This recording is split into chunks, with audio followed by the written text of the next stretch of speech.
그리고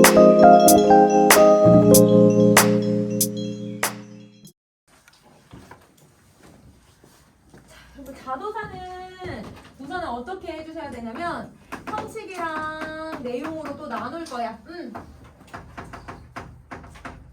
이렇게 해서 나눠서 한번 보자. 내용이 조금 긴 내용인데 수능 특강에서도 엄청 많이 들어가 있어. 그래서 이걸 좀 이제 정리 한번 해볼게요. 우선은 여러분 형식이라고 하는 애는 여러분 첫 번째 어떤 형식을 가지고 있냐면 여러분 이 지금 주인공이 하늘 세계에 있다가 아래로 내려와. 그러면 하늘 세계에 있다가 아래로 내려오다 보니까 여러분 무슨 이야기 구조를 갖고 있냐면 적강 모티프를 가지고 있네.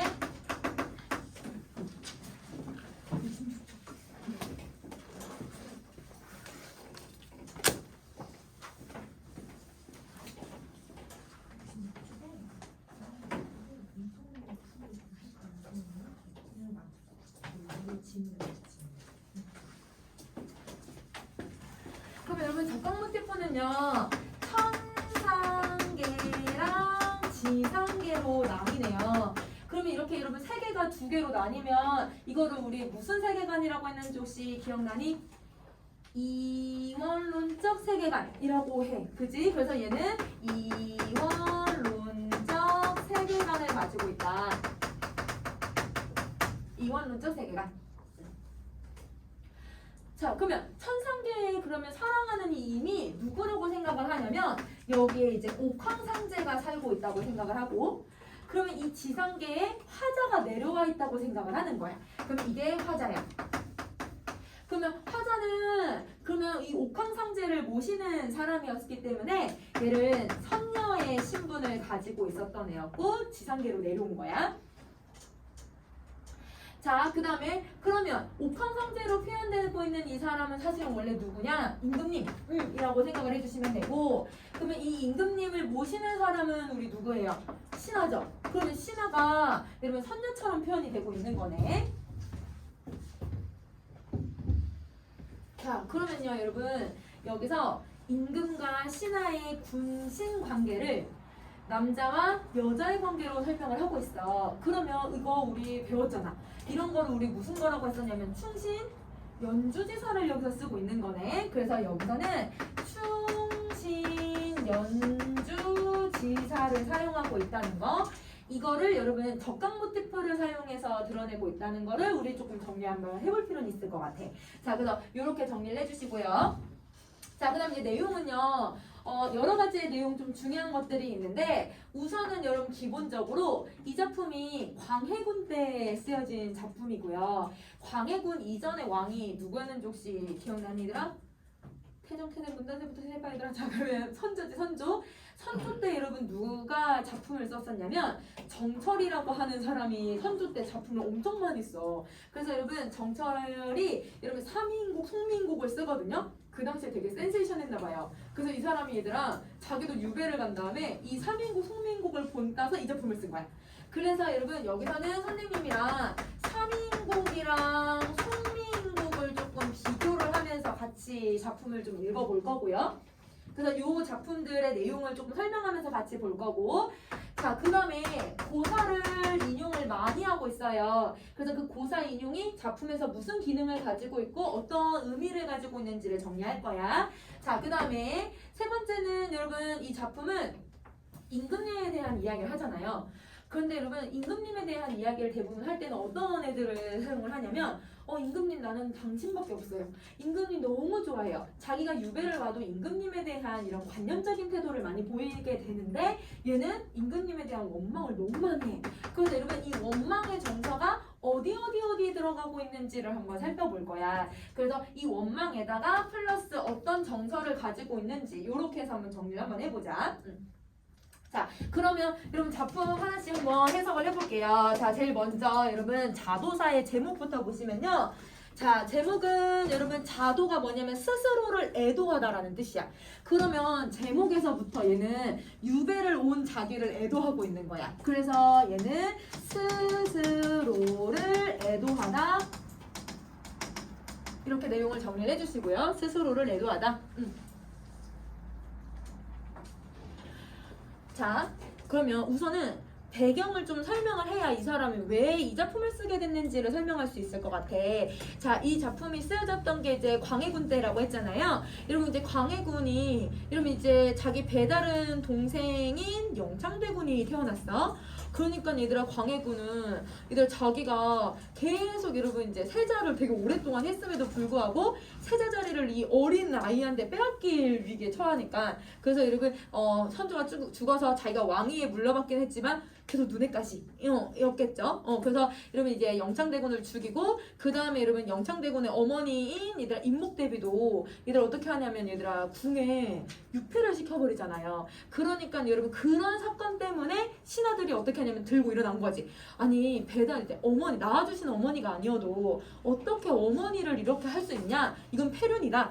효를 모시는 이 유교 집단에서 어떻게 이럴 수가 있냐 하면서 난리가 나기 시작을 한 거죠. 그래서 이 조우인이라고 하는 사람도 그때 이제 상소문을 쓴 거야. 아, 임금님 이러시면 안 됩니다. 이렇게 상소문을 써서 유배를 왔어요. 그러면 자기가 유배를 왔으니까 그 유배를 온 거에 대해서 임금님에 대한 원망도 있을 거고 다시 관직에 복귀하고 싶은 그런 욕망도 있었을 거야. 그러고 작품이 어떻게 드러나고 있는지 한번 볼게. 임향한 일편단심을 하늘에게 받았으니 삼생의 결연이요 지은 마음이 아니다. 자, 그럼 여러분 자신은 임금님을 향한 이 일편단심을 자기가 생각하고 자기가 만들어낸 감정이 아니라 누가 준 거라고 생각하냐면 하늘에게 받았대요. 하늘이 이미 나에게는 너는 일편단심을 가지고 있어라 이렇게 주었대요. 자, 그리고 삼생이라고 하면 여러분 이걸 뭐라고 해요? 우리는 이제 옛날 고전에서는 옛날 설화에서는 인간은 총 3번의 인생이 있다고 생각을 해. 그래서 여러분이 첫 번째로 태어난 인생일 수도 있고 아니면 이제 마지막 인생일 수도 있는 거거든요. 옛날 설화에 따르면 그러면 3번의 인생 모두 다 결연, 인연이 맺어져 있는 게 이거는 내가 지은 마음이 아니라 우리는 그냥 인연, 필연적인 운명이었다. 이렇게 얘기를 하고 있는 거야. 그러면 여기서는 무슨 세계관을 가지고 있냐면 하늘이 우리에게 이미 마음을 정해줬고 그 정한 마음을 그냥 내가 시행만 하면 되는 거니까 운명론적 세계관을 가지고 있다라고 생각을 해주시면 돼요.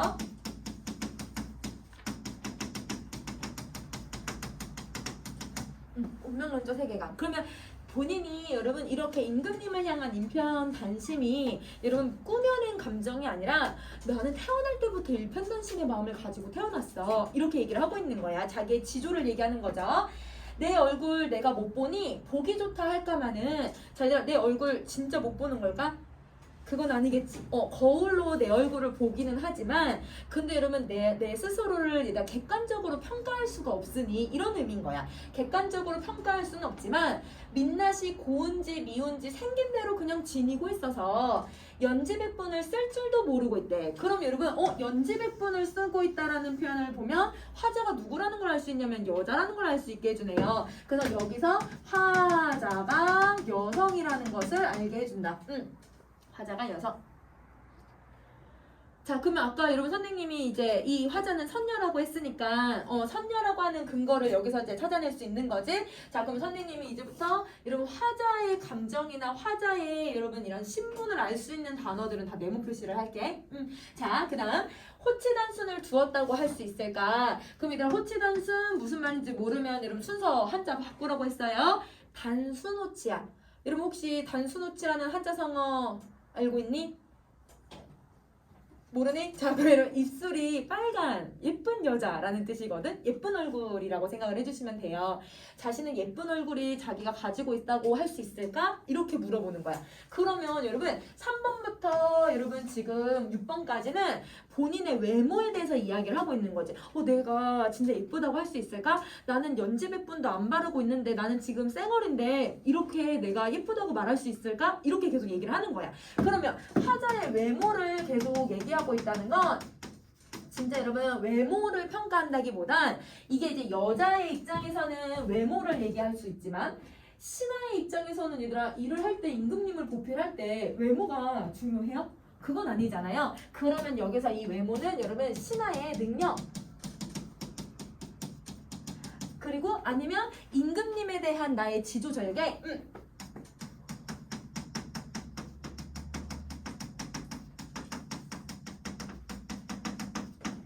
그러면 본인은 내가 내 능력이 내가 내 스스로 평가하기가 좀 어려우니 내가 능력이 있는지 없는지 그냥 생긴 대로 살고 있어서 내가 내 능력이나 아니면 지조절개를 꾸며낼 줄도 모르고 그냥 내가 예쁜 얼굴을 두었다고 말할 수 있을까? 내가 능력이 있다고 얘기할 수 있을까? 자기의 어떤 능력, 자기의 어떤 지조절개를 객관적으로 되돌아보고 있다라고 생각을 해주면 될 것 같아. 왜? 유배지에 왔잖아. 그러니까 유배 왔으니까 내가 정말 임금님을 잘 보필한 게 맞나? 내가 이 능력을 잘 쓴 게 맞나? 이런 고민들을 하고 있는 거지. 자, 그 다음에 7번째. 이 임을 만나서 다시 섬길 일을 생각을 했으니 그럼 여러분 섬길 일을 생각하고 있다라는 건 다시 선녀의 입장에서 옥황상제를 모시겠다고 하늘로 올라갈 걸 생각하겠네. 근데 신하의 입장에서는 다시 임금님을 모실 일을 생각하는 거죠. 그러면 여러분 관직에 대한 복귀를 생각하는 거야. 그럼 여성에게는 재회를 생각하고 있겠지. 그러면 여성의 입장에선 재회고 신하의 입장에선 관직을 복귀하는 입장을 얘기하고 있다라고 생각해 주시면 돼요. 자, 그러면 만약에 이 부분에서 재회했다라고 하면 맞아요, 틀려요? 그건 틀리죠. 아직 재회만 생각하고 있는 거야. 홍안을 빚자 하니 성색이 얼마이며 조물이 다시 하니 괴줄 어찌 기약할 수 있을까? 자, 그럼 여러분 우리 홍안은 한번 했었어. 임제의 시조에서 여러분 청초 우거진 고래 넌 자느냐 누웠느냐 홍안은 어디 가고 백골만 붙여있니? 이 시조 했던 거 기억나요? 여러분 거기에서 홍안이 무슨 뜻이었냐면 예쁜 얼굴이라고 했었죠. 예쁜 얼굴을 내가 믿자 하니 그러면 얼굴은 얘들아 우리 능력이라고 했으니까 내 능력, 내 가지고 있는 지조절개를 믿으려고 했으니 내가 가지고 있는 그 능력은 어느 정도일까? 거기 예쁜 얼굴이라고 쓰여져 있으니까 내 능력은 어느 정도일까? 계속 자기의 능력에 대해서 되새기고 있다라고 생각해 주시면 돼요. 자, 조물은 누구예요 여러분? 신이죠. 신이 가시하니 그럼 여러분 이 시자가 누군가를 시샘하다 시기하다라는 뜻이거든. 그럼 여러분 여기에 이제 시샘 시기 이렇게 적어주면 되겠다. 그러면 얘들아 신이 나를 너무 시기해서 괴줄 어찌 기약할 수 있을까? 그럼 얘들아 괴다가 무슨 뜻이에요? 사랑하다라는 뜻이었지? 임금님이 다시 나를 사랑해 줄 수 있다고 그걸 약속할 수 있을까? 이렇게 생각을 해. 그럼 자, 재회를 생각을 하는데 여러분 무슨 생각을 하고 있는 거냐면 내가 다시 임금님에게 사랑받을 수 있을까? 내가 임금님을 다시 만났을 때 임금님을 모실 수 있을까? 막 얘들아 자기가 재회하고 나서의 그 일에 안 좋은 것들을 계속 생각하고 있다라고 생각해 주면 되는 거지. 그래서 여러분 다시 임금의 신의를 얻을 수 있을지 고민하고 있다 이렇게 생각을 해주면 될 것 같아요. 고민하고 걱정하고 있다라고 생각을 해주시면 돼요. 임금의 신의를 얻을 수 있을지 고민하고 있다. 그러면 자 여기까지 정리 다 하셨으면 그러면 이제 선생님 10번째 줄로 갈게요. 자 10번째 줄. 꽃다운 15살에 배운 일이 없대. 그럼 얘들아 진짜 이 사람 15살은 아닐 거야. 그지? 그래서 자기가 선녀니까 여자니까 되게 예쁜 나이일 때를 설명하고 있는 것 같아.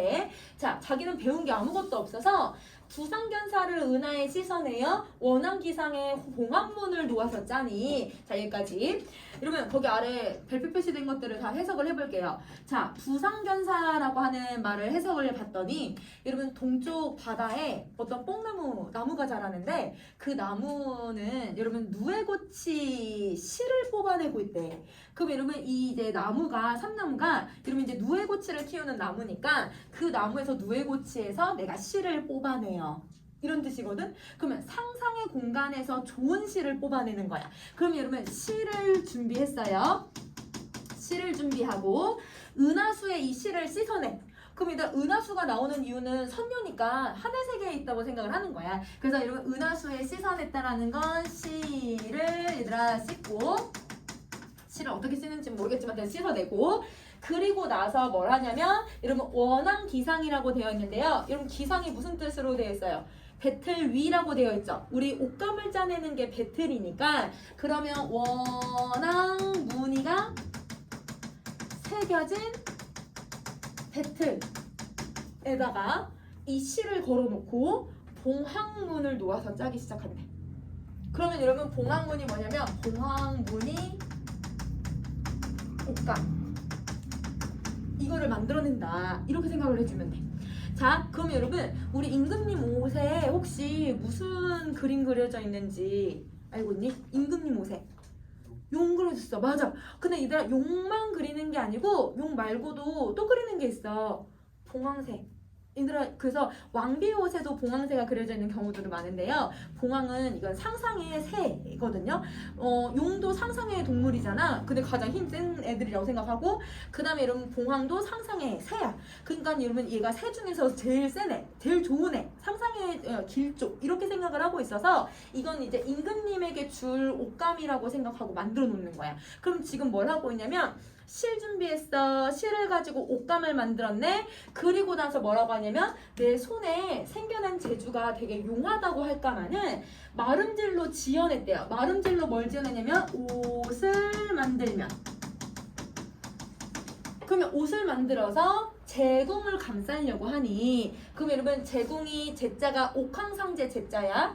궁자는 몸이에요. 옥황상제 몸에 딱 맞는데.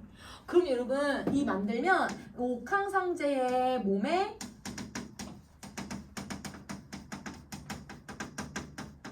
딱 맞다. 그래서 여러분 자기가 왜 제주가 용하다고 얘기하는지 이해되니? 얘들 안 보고 딱 얘들 옷을 만드는데 너무 잘 만드는 거야. 그러니까 얘들 딱 안 보고 사이즈 딱 재고 해가지고 딱 만들었는데 딱 마침옷처럼 딱 맞는다 이렇게 얘기를 하고 있는 거지. 그러면 여러분 지금 10번째 줄부터 14번째 줄까지는 뭘 하고 있냐면 옷을 만들고 있는 과정을 보여주고 있는 거네요. 그러면 옷을 만드는 과정을 보여주고 있는데 그러면 얘들아 이 옷을 왜 만드는지를 생각을 해보자. 얘들아 옷 만들기 쉽니? 그거 얘들아 하나하나 바느질 다 하면서 만들려면 정성이 필요하잖아요. 더더구나 여러분 저 완전 어디 상상의 곳에서 얘들아 실 뽑았어. 그 다음에 은하수에다가 이 실을 또 씻어냈다. 그리고 얘들아 봉황 무늬 옷 만들어내고 그리고 얘들아 이렇게 옷을 만들어서 옥황상제의 옷을 만들려고 하면 정말 정성과 사랑을 담아야 될 거야. 그래서 여러분 여기서 이제 옷은 뭘 만드는 거, 뭘 나타내냐면 임에 대한 정성과 사랑 이걸 의미한다. 근데 여러분 혹시 우리 그 1학년 2학년 때 3인국을 배운 친구들도 있는데요. 그 정철의 3인국에 봄, 여름, 가을, 겨울이 나오는데 각각 봄, 여름, 가을, 겨울마다 선물을 보내거든? 근데 그때 여름에 무슨 선물을 보내냐면 옷을 만들어서 선물을 보내. 그러면 여러분 그 옷이 여러분 사랑과 정성이거든? 얘도 똑같이 만드네? 그럼 아까 선생님이 3인국이나 소민국이랑 내용이 비슷한 부분들이 많다고 했잖아요. 바로 이 부분이라고 생각하시면 돼요. 그래서 여기서는 3인국에서도 옷을 만들어서 선물을 주고 있으니 아 옷이라고 하는 건 사랑과 정성이구나. 혹시 여러분 우리 2학년 때 여러분 그 수의 비밀이라고 하는 작품 배운 친구들이 있을 거야. 그래서 여러분 수의 비밀이 뭐였냐면 한용운이 임을 위해서 옷을 만들어 주거든요. 근데 그 옷도 다 사랑과 정성이야.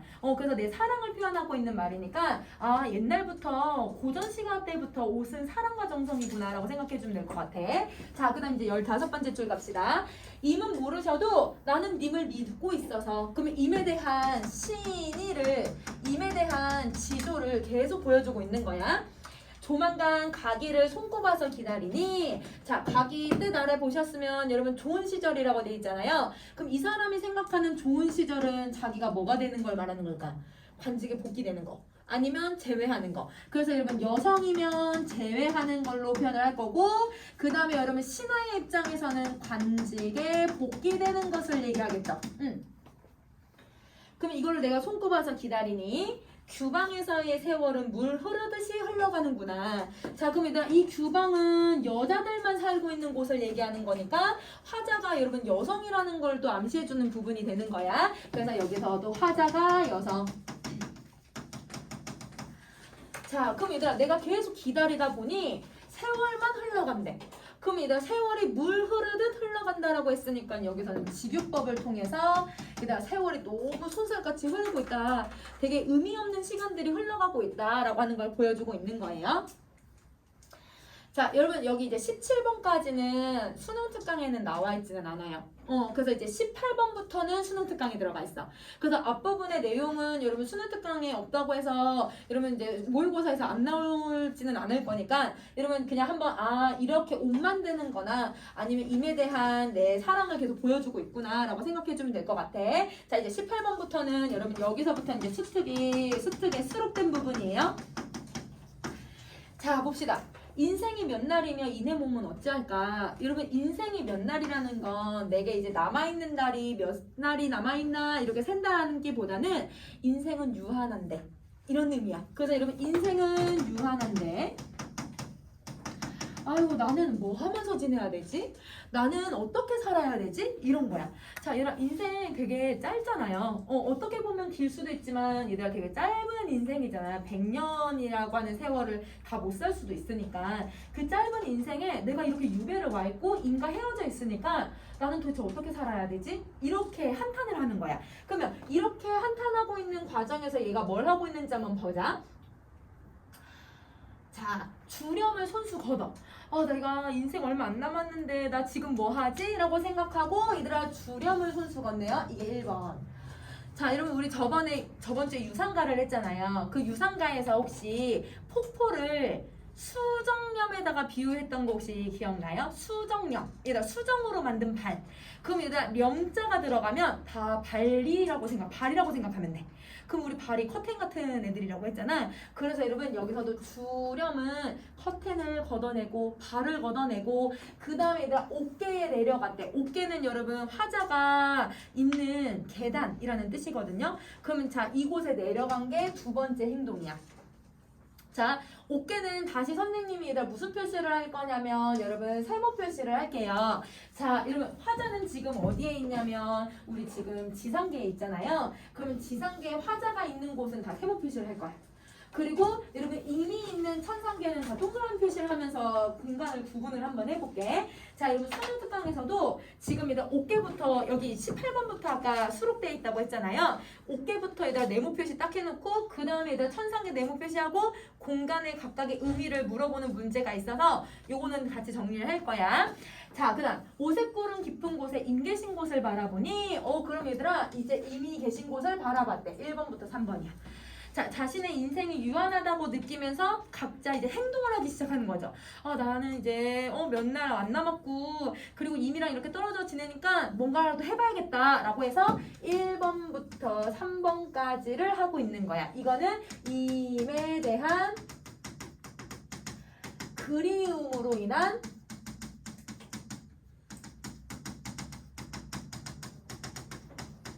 행위죠. 임에 대한 그리움 때문에 나타나는 행위다. 자, 그러면 이거를 약간 이제 그림처럼 표현을 하면 얘들아 임금님은 지금 얘들아 옥황상제니까 하늘 위에 있을 거고 그 다음에 화자는 땅에 이렇게 화자가 있잖아요. 그럼 그곳에서 오색구름에 있는 이 임이 계신 곳을 이렇게 바라보고 있는 중이거든. 근데 여러분 21번 보세요. 안개문에다가 구름창에 천리발리 가려져 버렸대. 하늘만 보면 임금님을 볼 수 있고 옥황상제를 볼 수 있을 것만 같은데 안개가 껴있고 얘들아 막 구름이 잔뜩 껴있으니까 얘들아 임금님이 보여요 안 보여요? 안 보여. 그러면 여기서 말하는 얘들아 안개와 그 다음에 여러분 구름은 임과 나를 가로막는 또 다른 간신들을 얘기하는 거네. 이거 여러분 3인국 송민국에도 들어가 있어요. 여러분 송민국은 여러분이 지금 2학년 때 다 배웠단 말이야. 그럼 송민국에서도 어떻게 하고 있냐면 얘들아 송민국에서 구름, 안개, 바람, 물결 막 이렇게 해서 얘들아 간신, 장애물 이런 걸 드러내니까 여러분 우리 별표 표시를 할게. 안개와 구름 별표 표시하고 이거는 장애물. 여기서는 이제 간신의 의미까지도 해석할 수 있을 것 같아요. 그러면 얘들아 이런 의미를 가지고 있는 애들은 다 별표 표시를 할게. 그리고 이건 3인국 송민국이랑도 비슷한 구절들이 들어가 있다라고 생각을 해주면 좋을 것 같아요. 자, 이제 22번.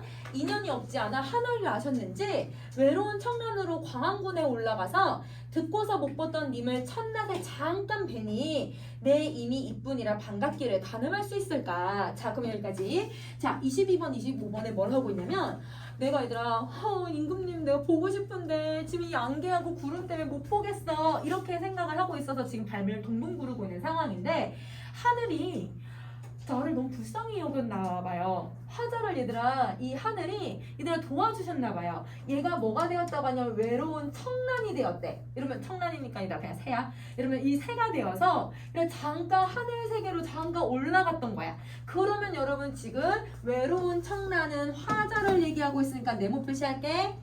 자 그러면 이 화자가 잠깐 새가 되어서 광안군으로 올라갔대요. 그럼 이 광안군이 임금님이 계신 여러분 옥황상제의 궁궐.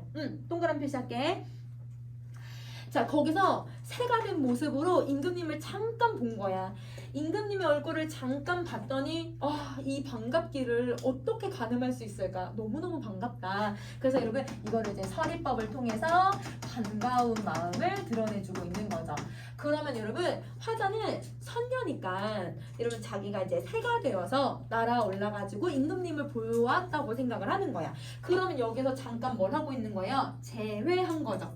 맞아요? 그럼 여기서 잠깐 임과 제외를 하긴 했는데 긴 시간 동안 제외한 거는 아니고 아주 짧은 시간 동안 얼굴만 보고 내려온 거야. 근데 그것도 하늘이 알아서 도와준 거지. 우리의 인연이 없지 않다라는 건 이중부정이잖아요. 이중부정은 선생님이 얘들아 긍정문으로 해석하라고 했으니까 우리의 인연이 있어서 하늘이 우리의 인연을 아셨는지 자기를 청란으로 만들어 주셨대.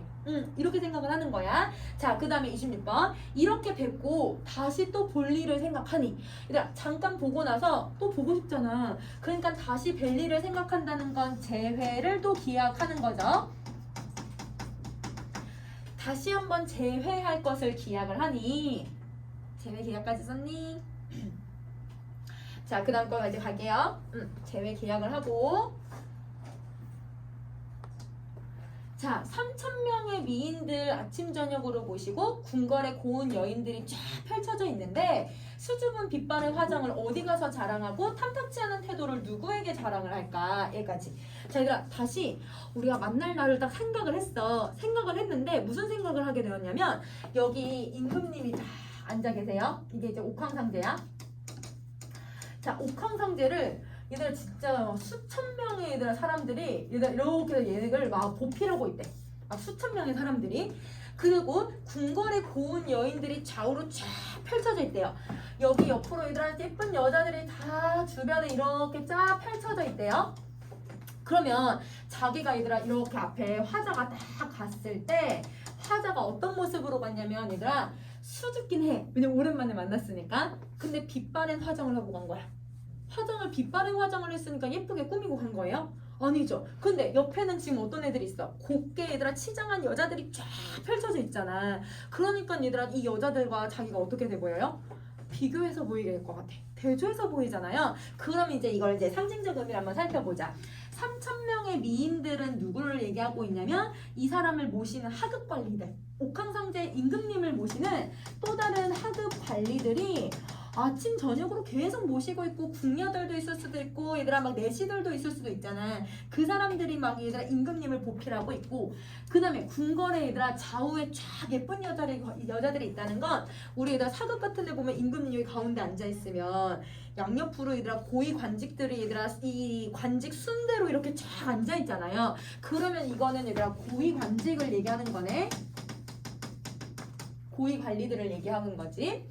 자, 이 사람들이 쭉 펼쳐져 있으니 수줍은 빛바랜 화장은 얘들아 누굴 얘기하는 거냐면 화자를 얘기하는 거잖아요. 그러니까 화자는 네모 표시를 할게요.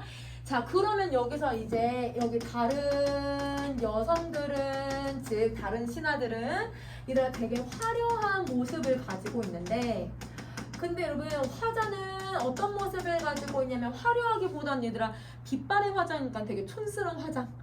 얘들 아니면 얘들아 잘 꾸미지 못하는 그런 모습. 그래서 여러분 초라한 모습. 혹시 아까 앞부분에서 이 사람 얘들아 민낯으로 계속 있었던 거 혹시 기억나니?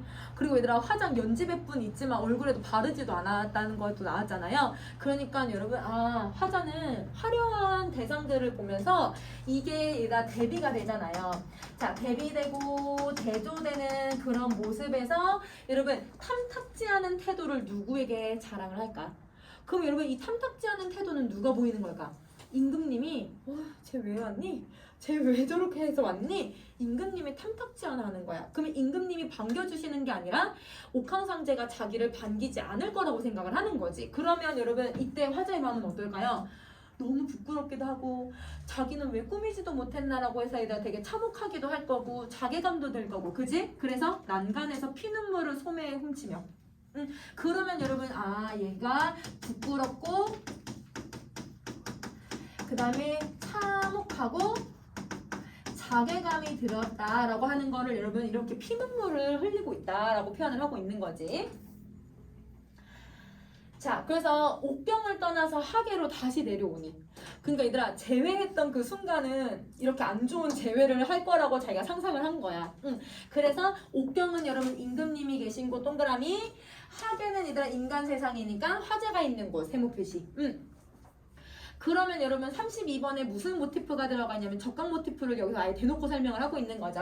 그래서 여기에다가 적각 모티프라고 쓸게요. 적각 모티프를 사용하고 있다. 자, 33번 가자. 인생 방명이 이처럼 생겼단 말인가. 인생이 이렇게 참 그지 같고 진짜 박하고 이 인생 참 말이 안 된다는 거. 박복한 인생은 나같이 생겼던 것인가. 자기 인생에 대해서 이다 한탄하고 있다라고 생각을 해주면 되는 거지. 쓸쓸한 10년 세월을 그림자 벗을 삼고 아쉬운 마음에 혼자 하는 말이 자 그럼 여러분 10년 세월은 유배한 세월을 얘기를 해요.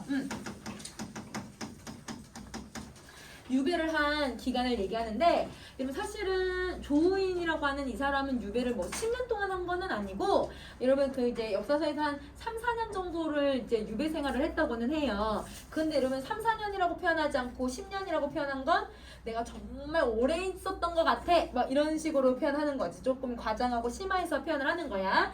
자 아쉬운 마음에 혼잣말을 한대. 그럼 여러분 36번부터 37번까지가 화자가 자기 혼잣말을 하고 있는 거야. 그럼 여러분 36번, 37번은 자기의 독백이라고 생각을 해주시면 되죠. 자 뭐라고 독백하는지 볼게요. 임은 내 임이라서 나를 어떻게 버릴 수 있지? 생각하면 내가 안 불쌍한가? 이렇게 생각을 해. 이렇게 말하고 있어. 그러면 여러분 어떤 뉘앙스로 얘기하냐면 어떻게 임이 나를 버릴 수 있어? 어떻게 님이 나한테 이럴 수 있지? 내가 안 불쌍한가? 임을 탓하고 있는 거잖아요. 그럼 여러분 임을 탓하고 있으면 무슨 정서가 나와야 돼요? 원망의 정서가 나와야 되겠네? 그래서 여기서 원망의 태도가 두드러지게 나타난다. 그럼 여러분 선생님이 이 작품은 다른 유배 가사들이나 다른 이제 이 충신연주지상은 좀 다르게 원망의 정서가 되게 두드러지게 나타난다고 했잖아요. 이게 여기에서 나타난다고 생각해주면 될 것 같아. 자 그럼 여기까지 정리하셨으면 우리 이제 다음 것도 한번 봅시다. 자 38번 자 정조를 지키고 귀신께 맹세해서 자 자기가 정조를 지키고 있다는 거 계속 언급해. 나는 당신을 믿었는데 당신에 대한 정조 지켰는데 그러면 여러분 자신에 대한 여러분 임금에 대한 신의 임금에 대한 충정 이걸 계속 보여주고 있는 거야. 좋은 때 다시 돌아오면 다시 한번 볼까 했더니 그럼 여러분 아까 이 좋은 때 앞에서도 각이라고 하는 단어로 나왔잖아요. 여러분 계속 자기의 복직을 생각하고 자기가 제외할 걸 계속 생각하고 있는 거야. 자 과연 내 임이 전혀 아니 버리시오. 그럼 자 아니 버리셔. 옛날에는 여러분 대부분 이렇게 짧은 부정문을 많이 써서 이거를 이렇게 해서 바꿔주면 될 것 같아. 버리지 않아서 이렇게 해석하면 조금 수월하게 해석할 수 있겠지? 과연 내 임이 전혀 버리지 않아서 버리지 않았다는 건 이미 나를 그래도 조금은 생각해 주시는 것 같아. 임금님이 나를 완전히 버린 건 아닌 것 같아. 이렇게 믿고 있는 거야. 삼천리 약수에 청조사가 건너오니 임의 소식을 반갑게 들었겠구나. 자 그럼 여러분 지금 뭐가 날아왔냐면요. 소식통이 하나 온 거예요. 자, 새가 건너오니 님의 소식을 들었던 거야. 그러면 임의 소식을 들었기 때문에 님이 버리지 않았다고 생각을 하는 거지. 그럼 약간 이런 느낌이야.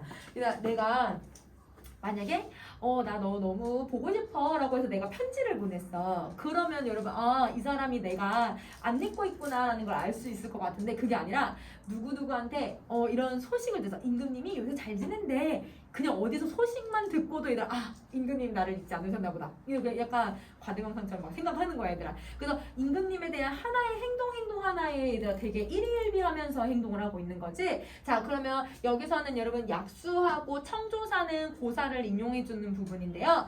여러분 약수는 거기 아래 뜻풀이 보면 알겠지만 아무리 건너도 얘들아 쉽게 건널 수 없는 아주 얘들아 넓은 강이라는 뜻이고, 그 넓은 강을 건너서 청조사가 왔대. 청조사는 여러분 이제 우리 동양 신화에 보면 서원모라고 하는 여신이 있어요. 이 서원모는 그리스 로마 신화로 따지면 약간 헤라급 되는 여신? 아주 얘들아 여신 신들 중에서도 짱이야. 근데 이 서왕모에게는 조그만 어린애들이 있는데, 이 어린애들이 얘들아 누구냐면요, 이 서왕모가 데리고 있는 이제 뭐라고 하지, 하인은 아닌데 얘들아 키우는 애들인데요, 그 애들이 파랑새로 변해요. 그럼 그 파랑새로 변하면 얘들아 서왕모가 소식을 전달하고 싶을 때 얘네들을 보내서 소식을 전달해줘. 그래서 여러분 여기 청조라는 말 쓰잖아, 파랑새. 그래서 여러분 소식통이라고 생각을 해주면 될 것 같아. 근데 자 여기서는 그냥 고사를 기억한다기보다는 삼천리 약수라고 하는 거에서 여러분 나와 님의 관계를 엿볼 수 있을 것 같아요. 아무리 건너도 얘들아 쉽게 건널 수 없는 곳이라고 했잖아.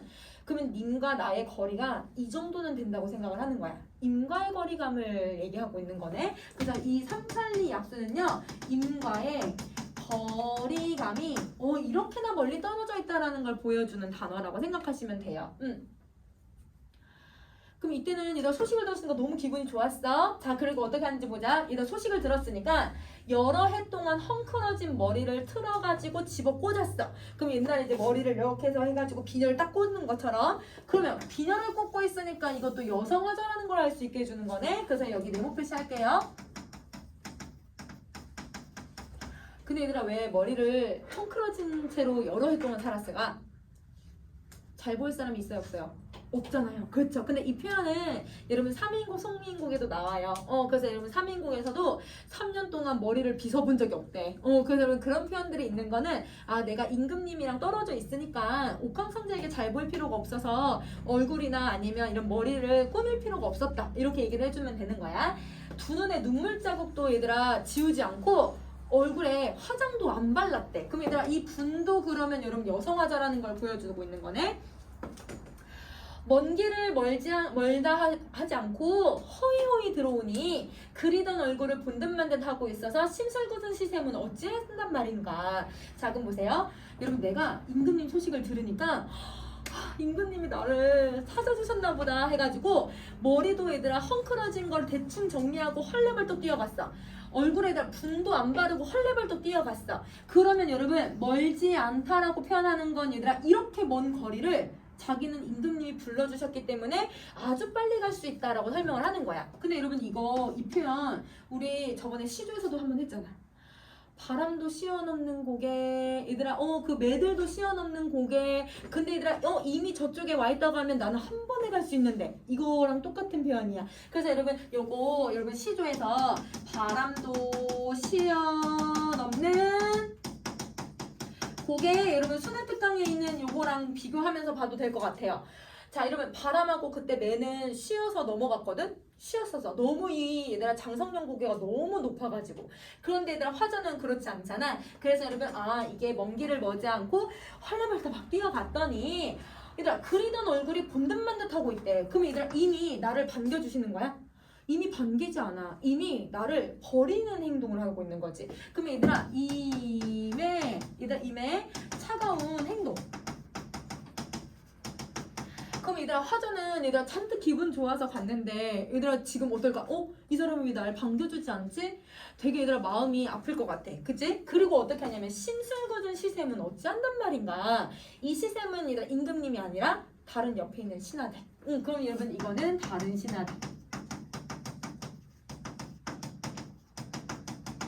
다른 신하들이 나에게 시샘을 보이더라, 이렇게 얘기를 하고 있는 거야. 그러면 여러분 지금 화자는 임의 소식만 들리면 임금님한테 가. 혹은 얘들아 자기가 외로운 청란처럼 해서 임금님 잠깐 보러 갔다 와. 그러니까 얘들아 여기선 유배를 와서 영영 안 보인다 이런 건 아니고 이 하계에 내려와서 임금님을 얘들아 계속 만날 수 있다라고는 생각을 하고 있는 것 같아. 그래서 이 지금 다른 신하들의 모습까지도 설명을 했어요. 자, 그 다음 다시 가자. 자, 알록달록 무늬 짜서 고운 비단을 만들듯이 옥돌리의 18위가 온갖 허물을 지어내니, 여기까지. 자, 여러분 여기 48번에 고사를 인용해준 부분이 있어. 그래서 여러분 선생님이 고사 인용하고 있는 것들은 좀 정리를 할 거야. 자, 우선은 첫 번째 요 48번이잖아요. 여기서 사용되고 있는 내용이 뭐냐면 우리 이제 옛날 한시 중에 어떤 한시가 있냐면 조개무늬로 내가 옷감을 짜냈는데 다른 신하들이 임금님에게 내 허물을 말하더라. 그러니까 이런 내용을 가지고 있는 여러분 시가 있어. 그래서 여러분 이거는 어떤 이제 한시를 인용한 구절인데요. 자, 아까 얘기했듯이 조개무늬 옷감을 만들었는데 다른 신하들이 임금님에게 고자질하고 했다. 막 이런 내용이야. 자, 이게 무슨 내용이냐면 조그만 실수에도 임금님에게 고자질을 하는 다른 신하들을 빗대는 시야. 그러니까 이제 모함받는 여러분 충신들의 모습을 얘기하고 있는 거네. 그래서 여기서는 여러분 이 의미가 뭐냐면 다른 신하들에게 모함받는 상황을 보여주려고 이 고사를 이용하고 있는 거야. 그러면 여기서 알록달록 무늬를 짜서 고운 비단을 만들 듯이라고 표현을 했잖아요. 뭐뭐 하는 듯이라고 해서 직유법처럼 표현을 하고 있는데 이 언간념을 여러분이 찾으려면 저 고사를 알고 계셔야 돼요. 그러면 여러분 다른 신하들이 나를 모함하듯이 아니면 여러분 이렇게 옷감을 짜낸다고 얘들아 고자질을 하듯이 여러분 옥돌 위에 있는 시파리가 온갖 허물을 지어낸대. 이 시파리 얘들아 약간 발음이 좀 그렇긴 한데 얘들아 여러분 시파리가 얘들아 뭐냐면 진짜 약간 의도한 건가? 얘들아 다른 간신들을 지금 시파리라고 표현을 하고 있거든? 시파리 약간 여러분 이거를 의도한 것 같아. 야 별별표시 하자. 우리 아까 간신들은 별별표시를 하기로 했으니까 옥돌 위에 있는 온갖 간신들이 나의 허물을 만들어내고 있더라. 이렇게 얘기하는 거야. 그러니까 내가 아까 얘들아 청조가 얘들아 소식을 전달해 오니까 막 헐레벌떡 뛰어 올라왔잖아요. 왔더니 임금님은 막 본체만치 하고 있고 다른 신하들은 시샘하고 있고 자세히 봐봤더니 얘들아 다른 신하들이 나를 모함하고 있더라. 이렇게 얘기를 하고 있는 거야. 자, 그러니 내 몸에 쌓인 죄는 끝이 없으니 얘들아 진짜 내가 죄를 지었다기보다는 다른 신하들이 만들어내는 내 죄가 계속 쌓여져 가고 있으니 하늘에 해가 있어서 이미 짐작을 안 하실까. 그럼 여러분 여기서 하늘에 해에다가 동그란 표시를 하시고요. 해가 이렇게 떠 있어요. 하늘에 해는 얘들아 아래 높이 있으니까 아래 뭐뭐뭐뭐 하고 있는지 다 볼 수 있잖아. 얘는 뭐 하고 얘는 뭐 하고 얘는 뭐 하고 하늘 높이 있으니까 다 볼 수 있잖아요. 그러면 이 해는 나의 결백을 알아줄 수 있는 존재라고 생각을 하는 거야. 그래서 여러분 화자의 결백을 알아주는 존재. 그래서 그 해가 있기 때문에 임금님이 얘들아 알아주실 게 아닐까? 이렇게 나의 결백을 알아주는 해가 있으니까 그러니까 이미 짐작해주지 않으실까? 그러니까 여러분 이미 알아주기를 바라는 거야. 이거가 이미였으면 하는 바람이 있는 거지. 그럼 여러분 지금 선생님이 51번까지를 이제 얘기를 했는데요. 그럼 우리 아까 그 창조부터 여기까지 내용을 보면 근데 우리 어디서 좀 막 들어본 것 같은 내용이지 않니? 모함받고 임금님에게 결백을 입증해달라고 얘기하고 있고 얘들 막 억울하다고 하소연하는 내용 이미 우리 했잖아요. 정과정. 정과정도 그 내용이고 또 하나 더 있잖아요. 개함이, 불개함이. 그래서 여러분 이 작품 여기 딱 이 구절은요. 수능특강에 있는 정과정이랑 개함이, 불개함이 이거랑 내용 똑같아 얘들아. 자, 그럼 이제 질문해볼게. 얘들아, 우리 정과정에서 화자의 결백을 알아주는 존재들이 있었거든? 그 존재가 누구였는지 혹시 기억나요? 잔월요성이야. 맞아. 잔월요성이야. 그래서 여러분 잔월요성만이 내 결백 알아줄 거야. 이렇게 얘기했던 내용이었고 개함이 불개함이는 뭐였었냐면 임금님 이렇게 사람들이 허황된 말을 하더라도 임금님이 스스로 생각하셔야 돼요. 이렇게 하는 내용이었잖아. 그러니까 여기서도 임금님이 이렇게 알아줬으면 좋겠다라고 하는 내용이랑 유사한 거지. 그래서 같이 정리할 수 있어야 돼. 자 이제 52번.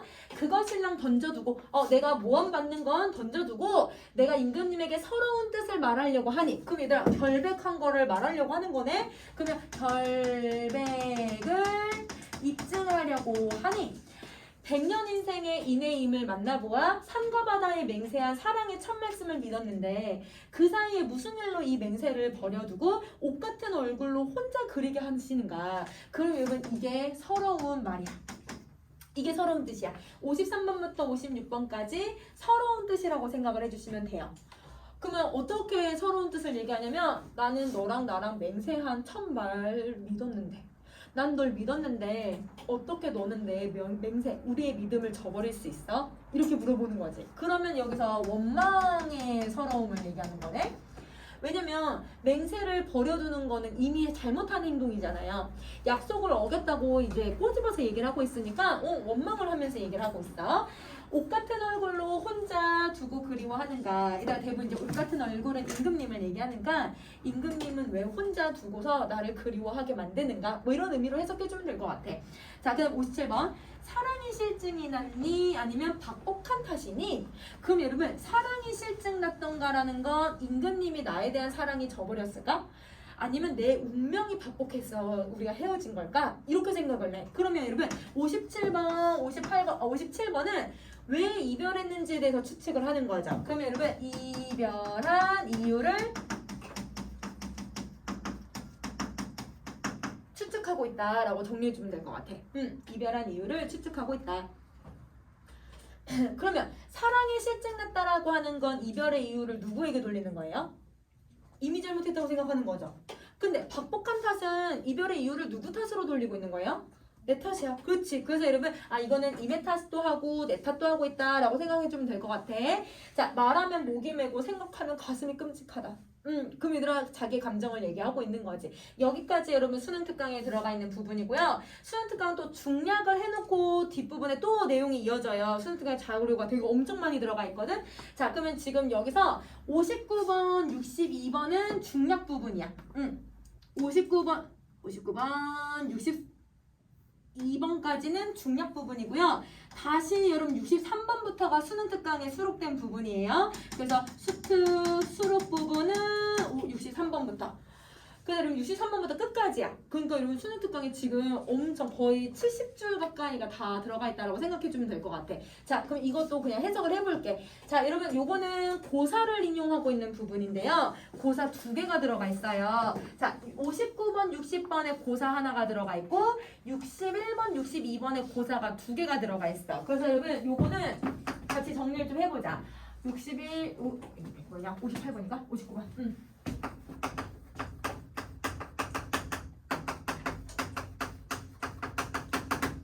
이렇게 정리 한번 해보자.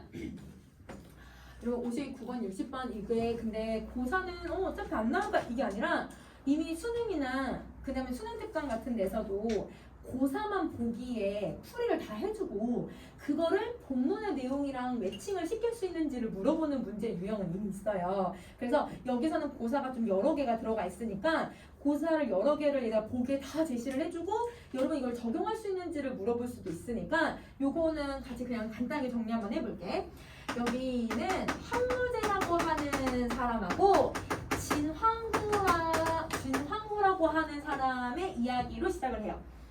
59번, 60번은 한무제와 진황후에 대한 이야기야. 그래서 아래에 여러분 아마 장문이라고 하는 뜻에서 진황후라고 하는 사람하고 한무제라고 써여져 있을 거야. 그치? 별표 표시에. 자, 여러분 한무제는 한나라의 이제 왕이고요. 그 다음에 진황후는 이 한무제의 얘들아 왕후야. 아내야. 근데 여러분 이 진황후의 엄마가 완전 얘들아 권력이 셌던 여자 중에 한 명이야. 그러니까 이 엄마가 자기 딸이 너무 이제 예쁘니까 자기 딸한테 자기 조카들을 쫙 일렬로 세워놓고 이 중에서 마음에 드는 애를 한 명 고르라고 해. 그래서 진황후가 고른 애가 얘거든. 그래서 엄마가 빽이 너무 좋으니까 권력이 너무 세니까 그러니까 이 한무제가 진황후 덕분에 왕이 돼요. 근데 여기서 잠깐 여러분 아까 잘 들어봐. 얘네 엄마가 빽이 좋아서 자기 엄마가 자기 조카를 일렬로 세워놓고 자기 딸한테 고르라고 한 다음에 결혼시켰다고 했잖아. 얘네 사촌지간이야? 고종사촌. 옛날에 이제 중국은 근친을 했으니까 고종사촌간이야. 그러니까 얘가 진왕후가 없었으면 한무제는 왕이 될 수 없었을 수도 있어. 그래서 여러분 한무제는 맨 처음에는 진왕후에게 되게 잘해줘. 진왕후도 되게 잘했고, 근데 후궁들이 생기기 시작을 하면서 이제 진왕후가 이제 질투를 하기 시작을 하는 거예요. 그러니까 이제 이 한무제가 진왕후를 유폐를 시키거든요. 궁에다 가둬놔요. 못 나오게. 그 궁이 바로 장문궁이야. 이 장문궁이야. 장문궁 바로 앞이 얘들 얼마나 가려져 있길래, 그럼 얘들 가려져 있으니까 장문궁에 있는 이 진왕후가 나올 수 있니 없니? 못 나와. 그래서 박행유랑은 꿈에서도 보이지가 않는구나. 박행유랑이 거기 남봉꾼인데 얘들 꿈에서 이런 남봉꾼조차도 보이지 않을 정도로 얘는 유폐되어 있다, 이런 뜻이거든. 그러면 지금 진왕후는 얘들아 자기 때문에 얘들아 왕 만들어줬더니 이 왕이 자기를 어떻게 한 거예요? 버린 거잖아요. 그러면 여러분 버림받은 신세를 보여주고 있는 거네. 그래서 여러분 이 진왕후는 버림받은 신세고요. 그 버림받은 신세는 누구랑 똑같아요? 화자랑 똑같잖아. 그래서 여러분 여기서 내가 꼭 그런 신세인 것 같다, 화자와 유사하다라고 생각을 하고 있기 때문에 여기서 인용하고 있다라고 생각해주면 될 것 같아. 그래서 왕에게 버림받은 진왕후, 그리고 나도 왕에게 버림받은 신하, 옷을 비슷하다, 이렇게 생각하면서 지금 인용을 해주고 있고요. 자, 61번, 62번도 한번 가볼게요. 자, 여기서도 여러분 한나라 왕에서 얘들아 성제라고 하는 왕이 있는데, 이 성제한테는 얘들아 이제 여자들이 정말 많았지만 이제 대표적인 여자들에 대해서 얘기를 할게요. 황후 허씨와 그 다음에 반처녀라고 하는 이제 후궁이 있었어. 그러니까 얘들아 근데 황후 씨하고 반처녀는 얘들아 사이가 그냥 대면대면해.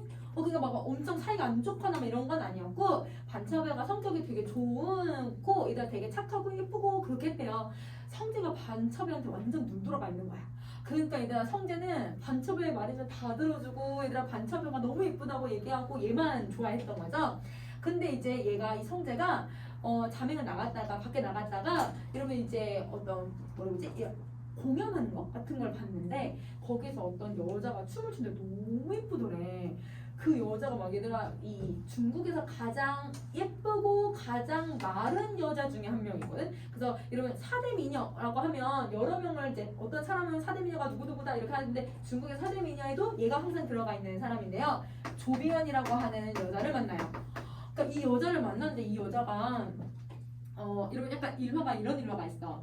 너무 말랐다고 했잖아. 이러면 우리 사대 미녀 중에 양귀비가 있거든. 양귀비는 들어보지 않았니? 이러면 양귀비는 약간 몸매가 좀 흉만한 그런 몸매였다면 얘는 진짜 말랐대. 그래가지고 여러분 어떤 일화가 있냐면, 배를 타고 배에서 뱃놀이를 하는데, 성제랑 조비현이 뱃놀이를 하는데 이 조비현이 배 위에서 춤을 췄대. 근데 그 배는 이렇게 흔들리잖아요. 흔들리니까 조비현이 얘들아 이렇게 넘어질 뻔. 얘들아 그거 조금 흔들린다고 넘어질 뻔했다. 자, 그러면 너무 말라서 넘어졌는데 그걸 성제가 딱 잡았대. 잡았는데 그 손바닥 위에서 춤을 췄대. 너무 말라서. 얘들아 약간 개뻥이긴 한데 얘들아 그 정도로 너무 얘들아 팔쩍팔쩍 뛰면서 춤을 잘 췄다, 막 이런 내용이거든. 근데 이제 얘한테 이제 눈이 돌아가기 시작한 거야. 근데 얘가 그때 나쁜 년이어가지고 얘가 여러분 황후 씨의 두 아들을 다 죽여요. 죽여놓고 얘한테 뒤집어 씌우는 거야. 그래가지고 얘들아 이 성제도 화나지. 자기 아들을 죽였으니까 반처녀의 모함을 받은 거를 못 알아차리고 반처녀한테 혼내. 너 이제 죽을래? 근데 반처녀가 기지를 좀 내서 이러면 이제 목숨은 이제 구하게 되거든요. 후궁 자리에서 쫓겨나지만. 근데 이제 너 어디로 갈래? 라고 했더니 자기는 황후 씨를 모시면서 살겠습니다. 그래서 이 두 사람이 모함을 받았던 상황이었잖아요. 두 사람이 쫓겨난 곳이 바로 여기 장신궁이야. 이 궁궐이야. 그럼 여기서도 이 두 사람이 뭐 하는 곳이야, 얘들아? 버림받은 모습을 보여주잖아. 그러면 여러분 이 두 사람은 또 버림받은 모습을 보여주고 있네. 그럼 이것도 누구랑 똑같아? 화자랑 똑같잖아. 그래서 여기도 화자랑 유사하다라고 생각을 해주시면 돼요. 그래서 지금 여기 나와 있는 고사들은 모두 다 화자가 버림받았다라는 거를 다른 중국에 있었던 고사들, 역사적인 고사를 가지고 와서 빗대어서 설명하고 있다라고 생각해주면 될 것 같아. 자, 그러면 여러분 이건 풀이를 해보자. 소양 가가는 옛날에 듣던 소리인데, 그러니까 얘들아 이 궁궐에서는 계속 악기 소리 나고 노는 소리가 계속 나. 그 소리는 옛날이나 지금이나 똑같은데 장신궁이라고 하는 궁물은 왜 닫아놓고 열어주질 않는가? 그럼 닫아놓고 열어주지 않는다는 건 버림받은 사람들이 밖으로 나올 수가 없는가 이렇게 얘기를 하는 거지. 그러면 유배에 온 나는 왜 다시 관직에 복귀가 안 되는가 뭐 이런 의미로 해석을 해주면 될 것 같아. 자 그러면 이제 수특에 해당하는 부분 다시 한번 가봅시다. 63번. 자 여러분 요거 아까 선생님이 맨 처음 시작할 때 얘는 다른 문제에 나와본 적은 없는데 여러분 2008년에 모의고사 선생님이 엔제라고 하는 문제에 한번 나온 적이 있었다고 했잖아요. 이 63번부터 여러분 수록되어 있어요. 그러니까 이 부분이 여러분 시험에 조금 많이 나올 부분이라고 생각해줘도 될 것 같아. 왜냐면 시험 문제 늘만한 게 조금 많거든. 그래서 한번 봐보자. 풍상이 섞어치고 얘들아 바람하고 서리가 미친듯이 섞어친대요. 근데 여러분 서리가 있으면 계절이 언제가 돼야 돼요? 서리는 가을이야 얘들아 그치? 그러면 자 가을에 풍상이 막 섞어치니 수많은 꽃이 떨어진대. 그럼 얘들아 이 풍상 때문에 다른 꽃들이 떨어지게 만들게 하는 거네. 그럼 이 풍상은 여러분 어떤 의미를 가지고 있냐면 부정적인 시어를 가지고 있다. 여러 떨기의 국화는 누구를 위해서 피었으며 얘들아 국화는 언제 피어요? 가을에 피는 꽃이지? 그래서 여러분 가을에 피는 이 꽃인데 얘들아 풍상이 그렇게 섞어쳐서 다른 꽃이 다 짐에도 불구하고 국화만 여러 떨기를 가지고서 피어나고 있대요. 그러면 얘는 얘들아 서리를 맞으면서도 꿋꿋하게 꽃을 피우고 있는 애인 거네. 그러면 여러분 이거를 우리 한자성어로 오상고절이라고 하죠. 서리를 맞으면서도 지조절개를 가지고 있다. 그래서 여러분 이 국화는 뭐에 속해? 매난국주 사군자에 속하잖아요. 그래서 여러분 사군자 지조절개를 보여주려고 하는구나. 그럼 여기서 국화는 누구를 비유하는 표현일까? 이렇게 얘들아 서리하고 바람이 불어도 지조절개를 지키고 있는 자기 자신을 빗대고 있는 거야. 그래서 내가 여기 네모 표시할게. 국화에다가 네모 표시할게. 자 그리고 천지가 얼어붙었대. 이다 천지가 얼어붙었다고 했으니까 아마 겨울이 된 것 같아요. 그죠? 가을에서 겨울이 됐어요. 사풍 미친 바람이 막 부니 하루를 벼슬젠들 열흘 추위를 어찌하면 좋을까. 그러니까 이런 추위를 해소가 안 되는 거야. 너무 춥다 이렇게 얘기하잖아요. 근데 여러분 이거를 그냥 계절로만 해석할 게 아니라 이거를 우리 반영문적 관점으로 해석을 해버리자. 여러분 광해군 때 여러분 이 임목대비하고 영창대군을 어떻게 처리할 것인가, 그 다음에 얘들아 이 광해군이 그걸 어떻게 처리했는지 때문에 진짜 얘들아 이 각각의 신하들이 난리가 난 거잖아. 그러면 그 난리가 난 과정이 정치적으로 안정했다라고 안정기에 있다라고 볼 수가 있어요? 정치적으로 되게 혼란스러웠던 시기였던 거지. 그러면 여러분 여기서 바람이 불고 서리가 내리고 이러면 산지가 얼어붙었다는 건 당시의 정치적인 상황을 빗대고 있는 표현인 거네. 그럼 자 선생님 밑줄을 그을게. 자 그리고 여기 추위에도 밑줄을 그을게. 밑줄 그은 게 바로 정치적인 혼란스러웠던 정치 현실을 빗대고 있다. 이렇게 정리할 수 있을 것 같아요. 혼란스러웠던 정치 현실. 그러면 이런 정치 현실에서도 유일하게 국화를 피워내고 있네. 나는 이런 상황에서도 지조절개 지키고 있어. 이걸 빗대고 있는 거고, 이런 상황에서 이 추위를 어떻게 하면 좋지? 고민하고 있는 여러분, 이 정치 현실을 어떻게 하면 할 수 있지? 고민하고 있는 여러분 신하의 올바른 도리에 대해서도 이야기를 하고 있는 거네. 자 그러면 어떻게 할까라고 질문했으니까 진짜 어떻게 하는지 한번 보자. 자 어떻게 하는지 볼게요. 은침을 빼내서 얘들아 이렇게 혼란스러웠던 시기에 은침을 뽑아서 바늘이야. 오색실에 꿰어놓고 임에 터진 옷을 깃고자 한대요. 그럼 얘들아 다시 옷을 뭔가 수정해 주려고 하고 있는 거네. 그러면 여러분 그것도 누구의 옷을 기워주려고 하냐면 임의 옷을 기워주려고 하거든. 근데 여러분 깁는다라는 게 뭐냐면 대부분 이제 솜을 끼워가지고 따뜻하게 옷을 이렇게 같이 끼워서 기우는 거야. 그러니까 얘들아 추운 이 추위에 임금님이 혹시나 추울까봐, 정치적으로 임금님이 혼란스러우실까봐 임금님의 옷을 내가 수정해드려야겠다 이렇게 생각을 해. 그럼 여기서 여러분 옷을 깁는 행위는요 뭘 나타내고 있냐면 임금님을 위해 신하가 해야 할 도리를 얘기하고 있는 거네. 그래서 여러분 임금을 위해 해야 할 신하의 도리, 그러니까 임금님에게 지조절개를 보여주고 임금님에게 충성을 다하는 모습을 옷에다가 비유를 하는 거야. 그럼 얘들 이 제품은 옷이 되게 중요한 역할을 하고 있다는 거 혹시 이해되겠니? 앞부분에선 사랑성을 보여주고 여기서는 자신의 충성을 보여주고 있다라고 생각하면 될 것 같아. 자, 이렇게 얘들 옷을 만들어 주려고는 하는데 천문구 중에 갈 길이 너무 아득하대. 그럼 여러분 이 천자가 하늘 천자니까 누가 있는 곳이에요? 임금님이 계신 곳이겠네? 자, 임금님의 갈 곳이 너무 아득하다. 그러면 갈 길이 아득하다라는 건 임과의 거리감을 얘기하는 거죠. 임과의 거리감을 얘기한다. 자, 아녀자의 깊은 정을 이미 언제 살펴주실까? 그럼 여러분 여기서 아녀자라는 게 그러면 화자를 여성으로 표현을 해주고 있는 거네. 그럼 여러분 자, 나는 임을 위해서 이렇게 노력을 해. 이렇게 하려고 해. 근데 하려고 하지만 얘들아 이런 상황이 여건이 그게 잘 따라와 줘요? 여건이 안 따라주죠.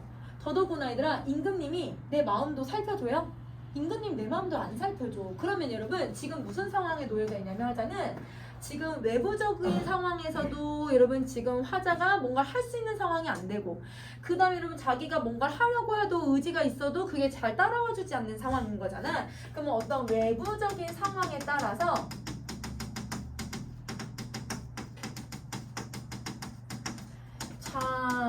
좌절되는 화자의 모습이 보여져. 뭔가 얘들아 외부적인 상황에 의해서 뭔가 얘들아 갈 길이 너무 멀리 떨어져 있어. 자기가 유배 와 있어. 그리고 자기는 얘들아 이런 정서가 있지만 임금님이 자기를 돌아봐 주지 않아. 그러니까 이런 상황에서 좌절하는 모습을 보여주는 거야. 그러니까 이 좌절되는 모습이 어떤 행위를 통해서 나타나는지 좀 보자. 음력서달 다 지나면 봄이 되면 늦을 것이다. 얘들아 봄이 되면 옷을 기워줄 의미가 없잖아. 아까 얘들아 추울 때 이 옷을 기워줘야 임금님이 따뜻하게 지내실 수 있는데 여러분 이렇게 봄이 되면 굳이 자기가 옷을 기워줄 필요가 있어요? 없어요? 없는 거야. 자, 그래서 동짓달 자정이 지난 밤에 돌아오니 집집마다 대문을 차례로 연다 하되 자물쇠로 굳게 잠가 침실을 닫았으니. 그럼 여러분 다른 사람들은요 뭘 하냐면 외부와 막 얘들아 문을 열어놓고 여러분 생활을 해요. 그러면 여러분 외부와 소통을 하는데 그런데 자기는 뭘 했어 얘들아 화자는 침실을 얘들아 자물쇠로 잠가버렸어. 그러면 화자는 외부와 단절된 상태로 살아가고 있다는 걸 보여주는 거네. 그러면 자 외부와 단절된 상황은 뭐 때문에 나타난 거야 얘들아? 이런 현실적인 제약 때문에 나타나는 모습인 거네요. 그죠? 자, 현실적인 제약 때문에 외부와 단절이 되었고요. 그래서 침실 위에 눈 위에 서리는 얼마나 녹았고 뜰가의 매화는 몇 송이가 피었을까? 이렇게 얘기를 해. 그럼 자, 침실은 화자가 지금 현재 있는 곳이니까 세모 표시를 할게. 자, 그러면 75번, 76번은 얘들아 화자가 봄이 됐다는 거야. 봄이 돼서 매화가 얼마나 폈는지 지금 알고 있어? 몰라. 계절이 흘러가는지 시간 흐르는지도 몰라. 왜? 단절되어 있으니까. 그래서 이런 단절돼서 계절의 변화도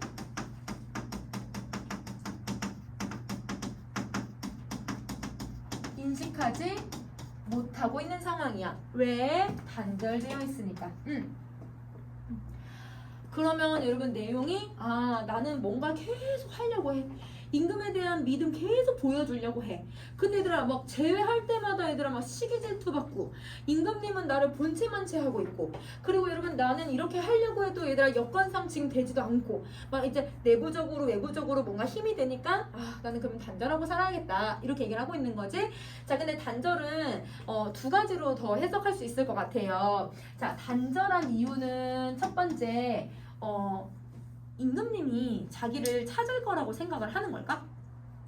안 하겠지. 왜냐면 아녀자의 마음을 언제 알아주실까? 이렇게 얘기를 했으니까 첫 번째는 이미 오지 않을 거라는 걸 이미 알고 있어. 그래서 여러분 첫 번째는 여기다 쓸게. 이미 오지 않을 것을 예상하고 이 겨울에 그냥 문을 닫아버린 거지.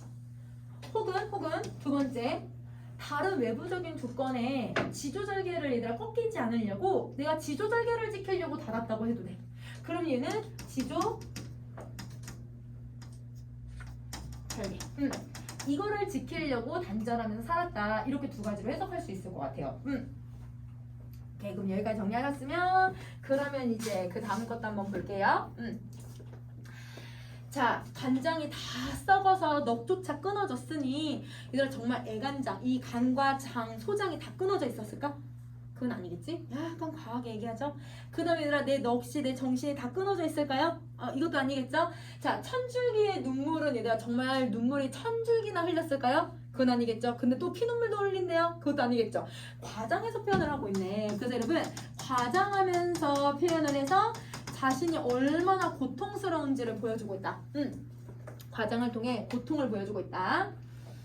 자, 반벽청등은 빛조차 어둡구나. 그럼 여러분 빛조차 어둡다라고 하는 의미는 자, 이렇게 반벽청등이라는 건 집이 이렇게 있으면 바깥에다가 얘들아 사람들이 왔다 갔다 할 때 조금 잘 왔다 갔다 하라고 등불 같은 걸 이렇게 키우는 걸 반벽청등이라고 하는데요. 그럼 이 반벽청등은 뭐 할 때 쓰냐면 집에 손님이 올 때 이렇게 켜놔. 밤에 사람들이 왔다 갔다 하게 편하라고. 근데 여러분 이걸 켜놨다라고 하는 건 그래도 단절은 했지만 누가 올 거라고 계속 믿고 싶은 거야. 임금님이 자꾸 나를 찾아주기를 바라고 있는데 그 빛이 어두워. 그러니까 약간 이거는 얘들아 확실한 건 아닌 거야. 그래서 여러분 이 반벽청등은 임을 기다리고는 있지만 이거는 여러분 확신할 수 없는 기다림인 거임이죠. 확신할 수 없는 그런 기다림을 보여주고 있다. 자, 그 다음 80번. 황금이 많으면 매부를 하련마는 여러분 이것도 고사를 인용해준 부분이야. 자, 거기 아래 이제 뜻을 이제 한번 보시면 어디냐? 80번. 여러분 우리 거기 뜻을 보면 진나무 또 나오지 얘들아. 아까 얘기했던 진나무에 대한 이야기인데요. 진나무가 유폐되고 궁에 갇혀 있으니까 임금님의 이 사랑을 다시 되돌려야 되는 거야. 다 되돌리기 위해 사마상여라고 하는 뛰어난 이제 시인에게 문장을 좀 써줘라. 노래 좀 써줘라고 얘기를 한 거야. 그래서 여러분 이 한무제를 위한 노래를 만들긴 했는데 사실 실패했어. 그럼 여러분 그 말은 뭐냐면 이렇게 내가 돈이라도 많으면 황금이라도 많으면 내부가 아니라 부자가 노래 부자거든. 그러면 노래를 살 것 같은데. 그럼 여러분 님의 마음을 돌리기 위해서 나는 뭐든 하겠다라고 하는 화자의 의지를 보여주기 위해서 이걸 쓰고 있는 거야. 그래서 여러분 님의 마음을 돌리기 위해 뭐든 하겠다는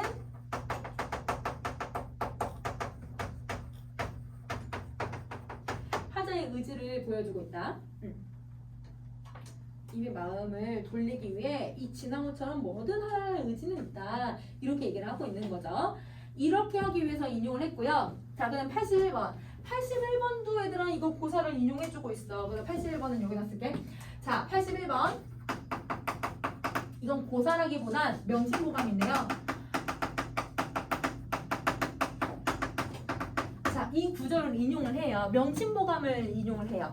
자, 이게 무슨 내용이냐면 백일이 무정하니 뒤집은 동이에 비칠 수 있겠는가. 그러니까 일단 백일이면 해거든. 해가 무정, 관심이 없으니 뒤집은 동이에다가 관심을 보이겠는가 라고 하는 내용이거든.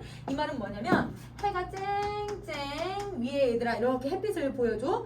근데 얘들아 여기 이제 물동이가 이렇게 뒤집어져 있어. 여기가 이제 막힌 부분이야. 자, 이렇게 물동이가 뒤집어져 있으니까 햇빛이 아무리 여러분 이렇게 주변에 쏘인다고 하더라도 여기 밑에 이 땅에는 여러분 이 햇빛이 와야 하나요? 햇빛이 안 와요. 그러면 이 말은 무슨 말이냐면 우리 아까 해가 앞에서 무슨 역할을 했냐면 나의 결백을 알아주는 존재였잖아. 근데 여러분 얘가 아무리 결백을 입증해주고 알아주려고 해도 물동이가 이렇게 뒤집어져 있으니 그 아래의 진실을 드러낼 수 있을까 없을까? 없어. 그래서 여러분 이 아랫부분이 얘들아 진실이야. 이게 진실. 이게 진실인데 이 진실을 드러낼 수 없는 현실을 보여주고 있는 거예요. 그러면 이 명심보감을 인용한 이유는 아무리 해가 밝아도 물통이 동이 밑에 진실은 드러나지 않는다. 그러면 자신의 결백이 입증된다는 거야? 입증되지 않는다는 거야? 입증되지 않는구나. 이걸 얘기하고 있는 거야.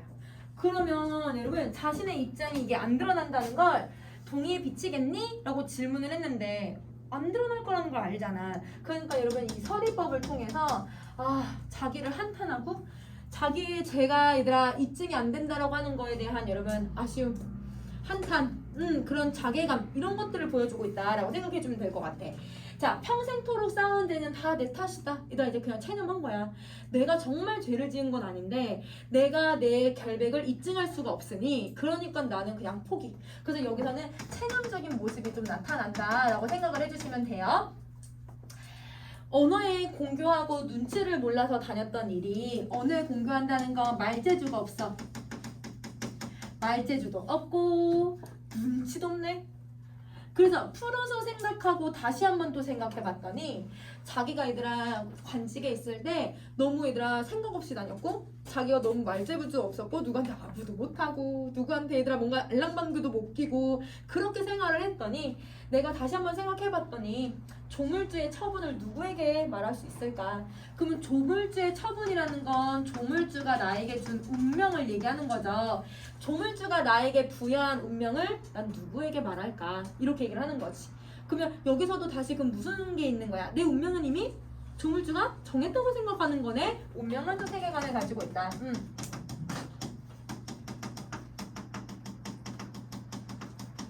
운명은 또 세계관을 가지고 있다. 자, 이제 마지막 부분 더 갈게요. 한 번만 더 하면 돼요. 자, 그럼 이제 마지막. 창에 비친 매화 달에 가느다란 한숨을 다시 짓고. 그럼 얘들아, 매화가 한숨을 짓는데 근데 얘들아, 매화가 한숨을 지어? 그건 아니지. 그러면 여기서 의인법을 사용을 해서 사실은 한숨을 지어야 되는 게 누굴까요? 나잖아요. 그럼 나의 감정을 어떻게 하는 거예요? 이입시켜 놓은 거네. 그래서 여러분 여기서는 감정이입이 들어가 있다. 그러면 자기를 왜 매화에다 비유를 하고 있는 걸까? 매화는 매난국죽 뭐예요 여러분? 사군자잖아요. 지조절개가 있다라고 생각하니까 자기는 지조절개 있는 사람이니까 거기다 비유를 하고 있는 거야.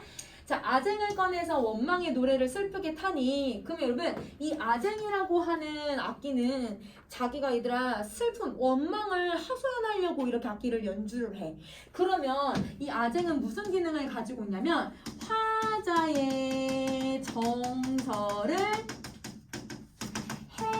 해소해주는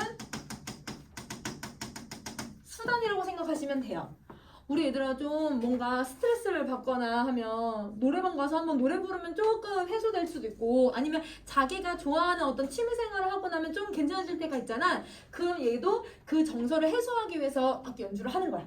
근데 검은고를 연주하는데 검은고가 줄이 끊어져. 그럼 얘들아 이걸 해소하려고 해도 자기가 해소가 되는 거야 안 되는 거야? 해소가 안 돼. 그래서 여러분 줄이 끊어졌다는 건 이걸 해소하려고 해도 해소가 되지 않는 현상. 그러니까 얘들아 너무너무 억울하고 답답하고 얘들아 원통하고 얘들아 막 한탄스럽고 이럴 것 같아. 그래서 자교에 넋이 되어서 죽어서 자교가 되겠대요. 그럼 여러분 이 자교는 누구를 빗대는 거예요? 화자의 분신이라고 보셔도 되는 거네요. 그래서 얘는 화자의 분신이라고 생각하시면 되고 그럼 내가 얘들아 왜 자교가 되려고 했을까? 자교가 가지고 있는 이미지가 뭐였지 얘들아? 한, 그치 한이지. 우리 계속 자교 배웠잖아요. 그죠? 한이죠 한. 이 한의 감정을 좀 더 심화시키기 위해서 자기의 분신을 자교에다가 빗대고 있다라고 생각해주면 돼. 자, 이게 넋이 되어서 밤마다 이화의 피눈물을 우러내서 자기의 그 피눈물이 나는 그런 감정을 가지고서 오경의 잔월, 달이 좀 남아있을 때 그거를 섞어 임의점을 깨우겠다. 그럼 자, 오경이 여러분 우리 근데 작품에서 초경, 무항사에서 초경이라고 하는 단어도 했었고 그 다음에 여러분 사는 적적하대라고 하는 시조에서 여러분 우리 삼경이라고 하는 단어도 했었거든요.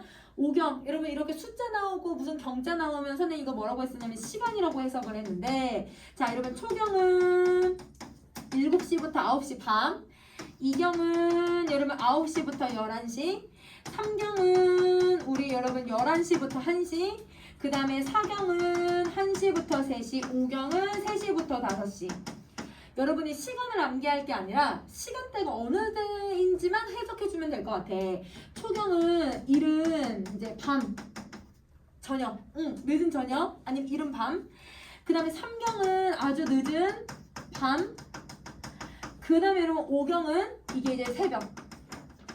이렇게 여러분 시간을 좀 기억을 해주시면 그러면 여러분 시간대 배경을 여러분 이 숫자 말고도 그냥 배경을 알 수 있잖아요. 그러면 새벽에 달이 조금 희미하게 남아있을 때 임의 잠을 깨우겠대. 얘들아 내가 울어가지고 임의 잠을 깨우겠다는 건 이미 편안하게 못 자게끔 만들겠다는 거잖아. 자, 자기의 울음을 여러분 담아내서 이렇게 하겠대요. 그럼 이 말은 뭐냐면 자신의 결백을